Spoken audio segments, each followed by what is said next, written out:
dark, but I kind of like it. I like the AMC in the background. There we go. Atmosphere. They gave us some more giveaways. I don't know if you can see that.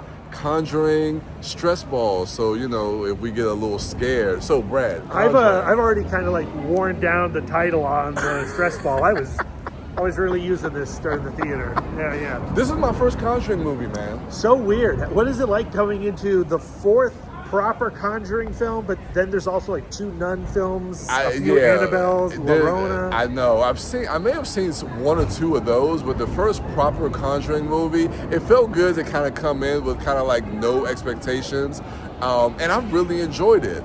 The pacing and the structure is a little back and forth for me, but I gotta tell you, man, Patrick Wilson and Vera Farmiga are fantastic together. They have great chemistry.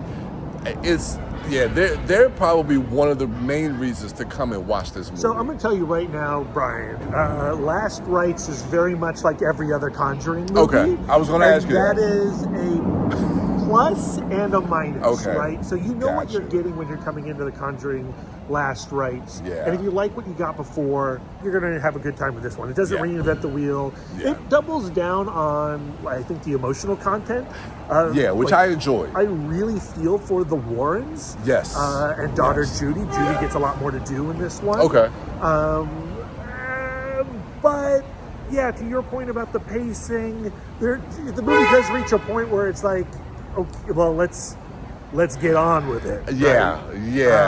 yeah. There's kind of 2 different stories going on at the same time, and you're waiting for these stories to kind of converge, and it takes a while for that to kind of happen. So even though like the tension and the suspense, and the scares really keep you going, after a while that story that kind of starts to wear thin, and then you just kind of like, okay, when is the story going to actually kick in? Yeah. Now, what is great about a Conjuring film is that they understand the jump scare, and there's so much tension around teasing the jump scares. Yeah. They're all very well executed.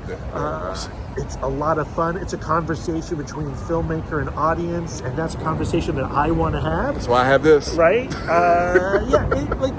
It's cheap, but not cheaply done. No. That makes sense, I actually right? like the filmmaking of it a lot. Yeah. There's some really kind of cool camera techniques.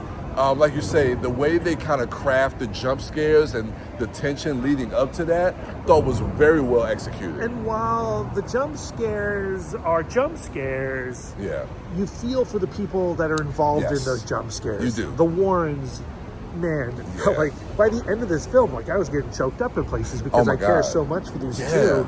And again, Patrick Wilson. They're just fantastic. Absolutely fantastic. Yeah, so I'd recommend. Yeah, I definitely recommend it. I mean, like I said, if you've never seen a Conjuring movie, you don't need to go in. If you're like Bryan? Yeah, you can go in blind. You don't need to see the previous movies to really enjoy it or understand it. And it definitely will leave you with a little bit of an emotional punch if you allow yourself to really get caught up in the story of the Warrens. So I really enjoyed it. Me, Brad, and you've seen the other Conjuring films, you're still going to enjoy it. Oh, yeah, it's absolutely. a Conjuring movie. Yeah. So, well worth a watch.